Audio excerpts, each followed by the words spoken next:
Amazing wisdom. Entrepreneurs. Business leaders. Success. CEOs. Amazing success. Around the world. This is the Success Nuggets Podcast. Have you ever wondered what you could learn and how inspired you'd be if you asked incredible people from around the world about the patterns that drive progress? Get ready to dive into a world of insights and inspiration. This is the Success Nuggets Podcast with the founder of the Digital Light Bulb and your host, David Abel. Welcome to the Success Nuggets Podcast, where we uncover the wisdom and insights of those who truly mastered the art of living an inspired life. I'm your host, Dave, and today I'm thrilled to bring you a captivating episode featuring the extraordinary duo, Lynn and Rodney Peyton. I recently had a delightful conversation with this remarkable couple whose journey together spans an incredible 50 years. And I'm thrilled they join us today. Good morning, Lynn. Good morning, Rodney. Good morning, Dave. Thank you for having us. Good morning. How are you? I'm well. Let's kick it off. Theme number 1, 50 years of togetherness. Let's explore that essential partnership that's thrived for decades. Where did you meet and how have we got to 50 years? We met in Belfast, the regular Sunday meeting of a club in the university that we both went to. Rodney always gave me a lift home, which was sort of on his way. And after about 6 months, I did say to him, are you ever going to ask me out, or are we just going to keep getting a lift every Sunday? So that was really the start, and the rest is history. Yeah, she's pushed me every time since then. I mean, I saw her the first time. She was about 5 years younger than me then. And that's quite a difference to you, I think. 24, you're about 19, is that right? And when I first called for her, I was wearing a sort of tweed jacket and shoes, and she was in jeans, white jean and boots, high. And I looked at her and said, my goodness, where are we going to go? Because we're so different. She looked at me and said, he's a big square. I thought I anybody. We were like generations apart. So we went and sort of hid out in a pub far away. But Which got raided for drugs the next week, and he blamed that on me. Yeah. So, because it was my choice. Auspicious start. And there certainly have been lots of bumps in the road. And I think times maybe when we even questioned the relationship. But it's like everything else in life, Dave, you have to work at it. A successful marriage needs both people committed and a recognition. There's going to be times when it's not easy, but if you believe in it and if you believe in those vows, then you have to make it work. There's a whole thing about two becoming one. I'm not really into that. We're two different personalities and we remain two different personalities. Together, we create a bigger whole. But each has their own personality. And because of that, there are also tensions because you're not one person.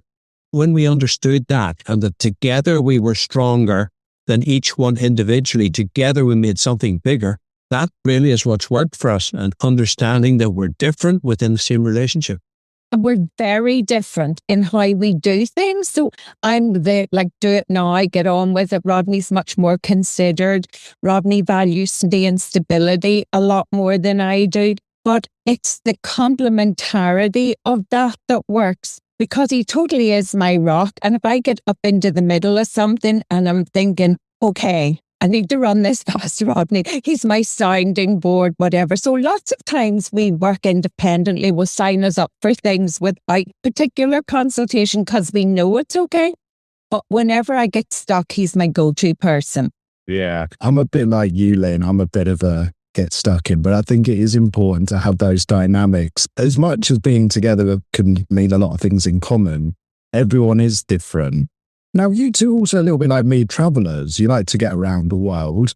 What kind of places have you been? I mean, you were 21, I think, when you first met. So you've gone through every stage together. We have. We got engaged in Hong Kong. In 1990, we bought our first home in America. We have family in Ireland, Canada, then moved to North Carolina, and in Perth in Australia. We've a terrible habit of getting involved in something everywhere we go. Because even when the boys did gap years in New Zealand, we bought a flat from a guy on the plane on the way home. Yeah, in the middle of Auckland. That was it. When we first met, we had, as part of my career, I had to do what's called a BTA, Been to America. So in 1980, we went to the United States then, and we really loved it. In fact, we were there for a year, virtually cried in the face. For me, I would have had to completely retrain to stay there, though I was offered a job after the year. So we came back to Ireland to finish our training. So we'd been in the United States. We had a great time there. We learned to fly. That's because Lynn decided she wanted to go roller skate dancing. And I said, well, if you do that, I want to learn to fly. So I'll do roller skating if you learn to fly. So we did. And we both Don't trade off, do you? Yeah, well, Trade off. I worked that one. We don't do much roller skating, no. No. But learning to fly was another huge experience in terms of the discipline, the planning, the checklists. That was good for me. To literally have to do checklists before you took off. It was a very controlled environment, which was good.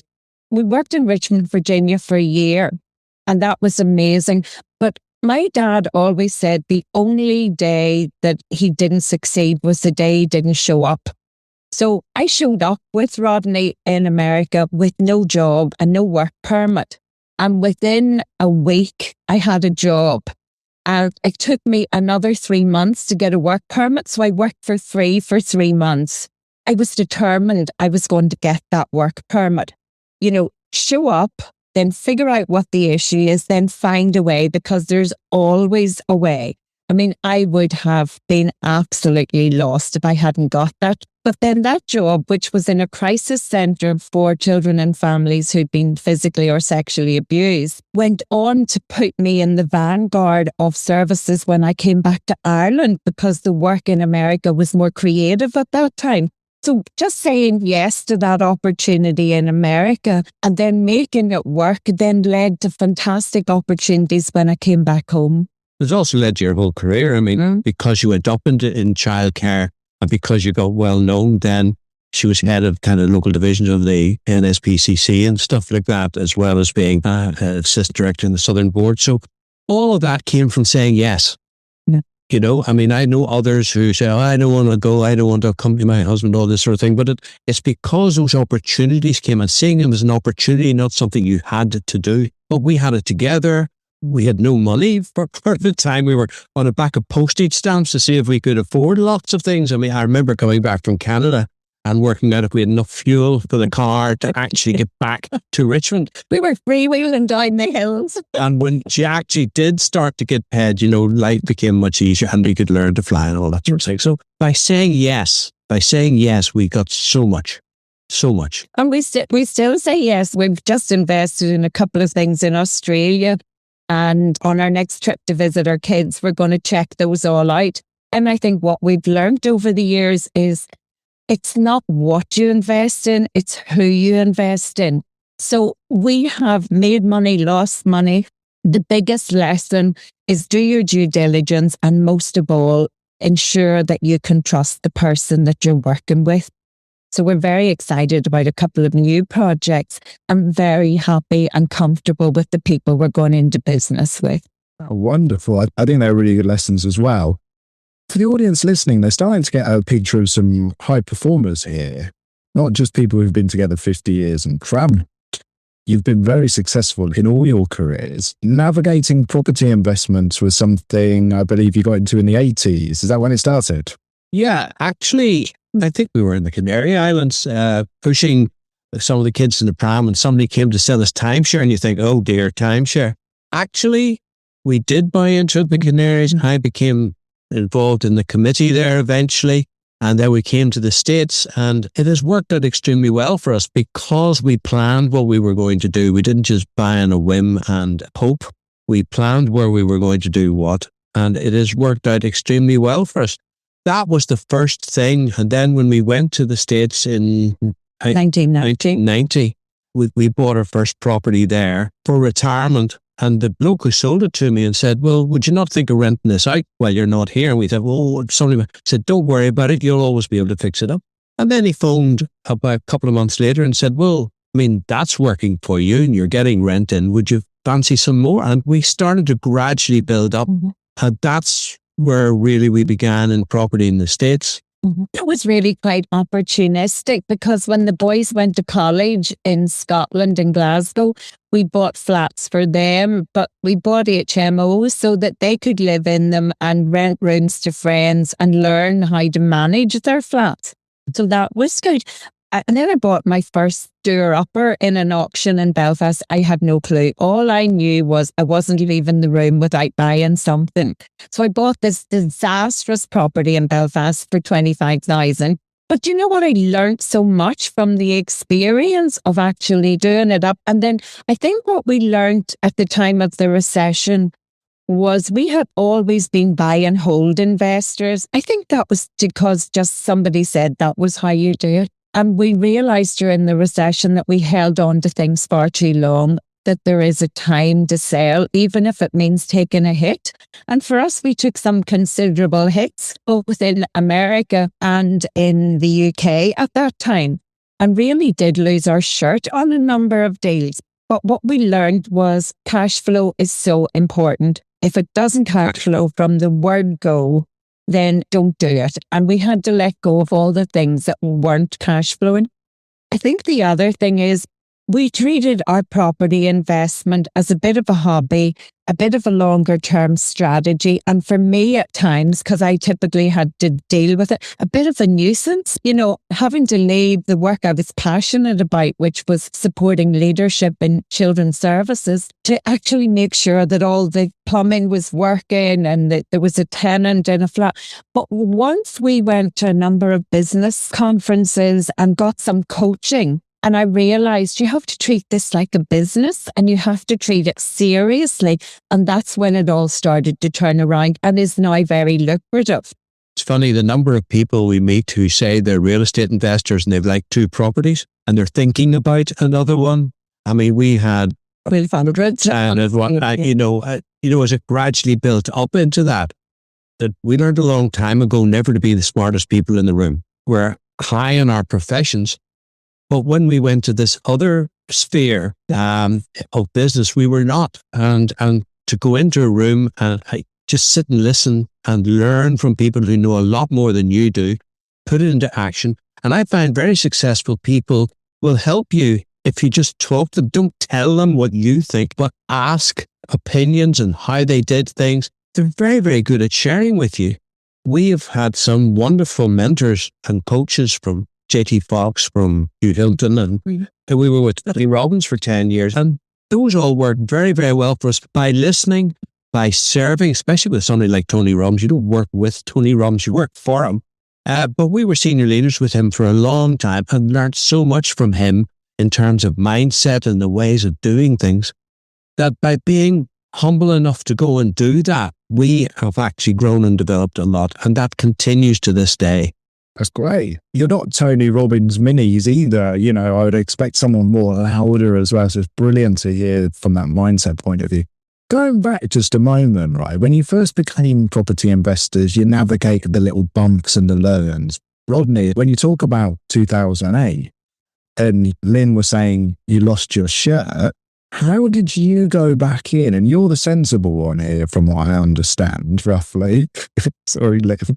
But how did Lynn convince you to get back in there again after such big adversity now that wasn't just small?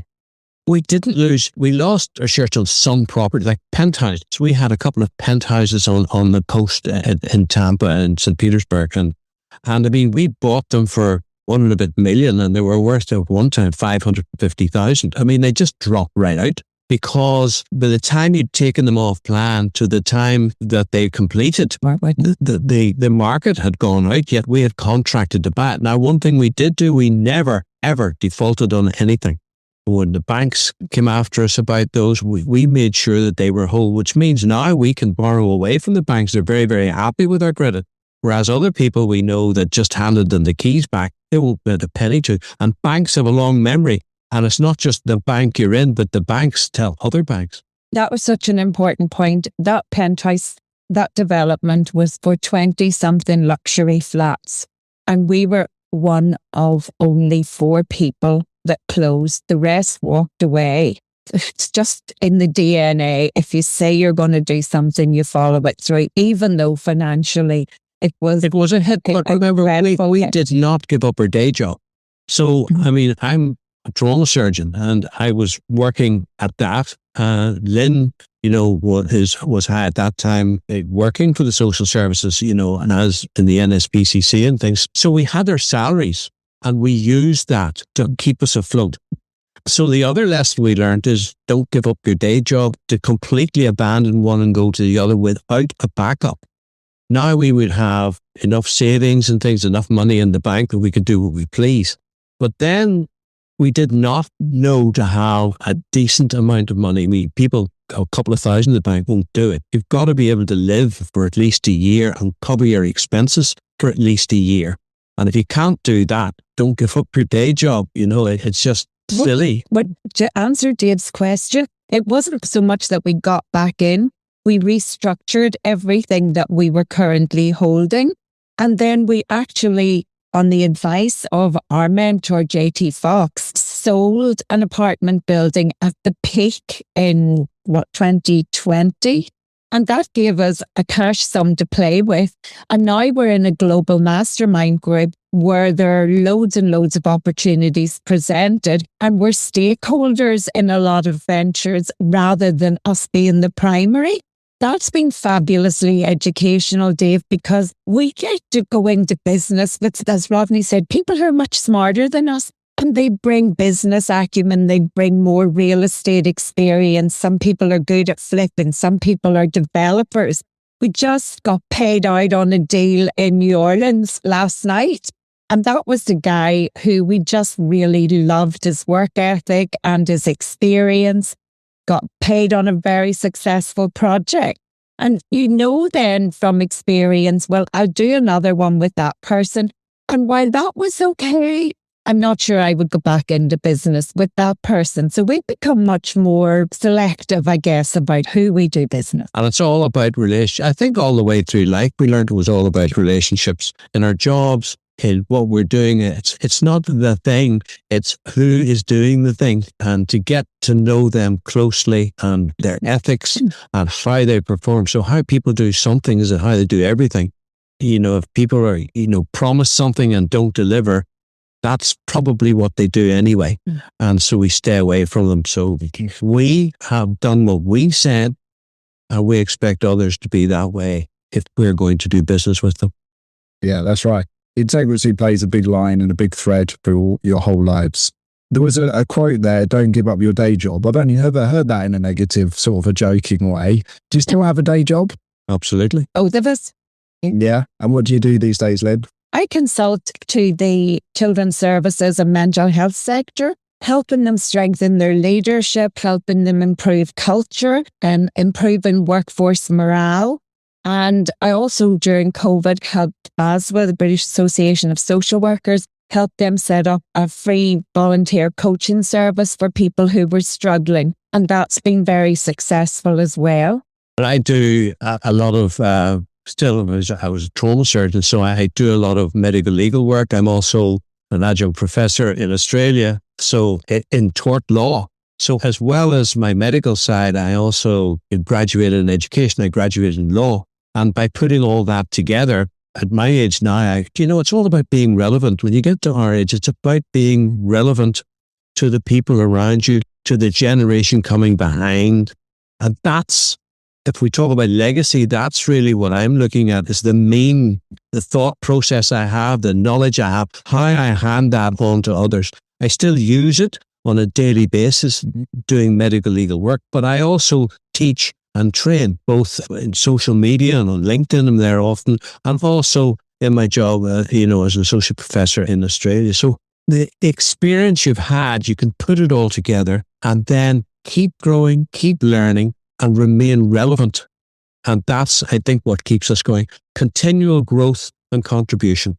And I think we do what you do, Dave. Like, this podcast is your contribution. It's helping other people who are on the way up, or just people who want to continue to grow, by tapping into your network of successful people and sharing insights. And, we do that on a regular basis as well. So we just got a lovely invitation from the university. We do a double act sometimes for them on expert witness and things like that. But it's lovely to be asked, and I think it's lovely at our age, to be asked to work with young people at university and to learn from them what their lived experience is so that we can integrate that into whatever we're talking to people about. Yeah, I can see a real good circular, you call it learn and contribute. Yeah, growing and contribution. The thing is to continue, we're learning new things all the time. I mean, I'm 76 and I'm continually learning and I'm thirsting to learn more. Should it be business? Should it be law? Should it be medicine? I love learning. And by definition now, I'm learning from people much younger than me. So I know it's difficult. You keep your mouth shut and you listen. And I mean, you keep telling younger people that, but sometimes at our age, you need to do exactly the same thing. Find out what's relevant to them, what's going on in the world. And then using that plus your own experience, you can actually give back to them. You're giving them your wisdom of the ages. They're giving you what's going on today, and put those two together benefits both. So that continual growth and contribution was what leads to fulfillment, really. It's what makes our lives feel full. And of course, so often we get the learning and we help them get the learning, not by telling, but as Rodney says, by listening, and then by being curious, and then by asking questions. Well, what if? What if's my favourite question. And I'm coaching somebody who's a wee bit stuck. It's, well, what if it's not as bad as that? What if there was a way forward? What if our son regularly phones on his way back from a mad day in the emergency room in West Australia? And it's always and sometimes it's a bit of a rant. And I say, well, what if? You know, great question. It is a great question. Can I add one in there as well? Is that true? That's another good question. Yeah, or I'm puzzled. Just explain that to me.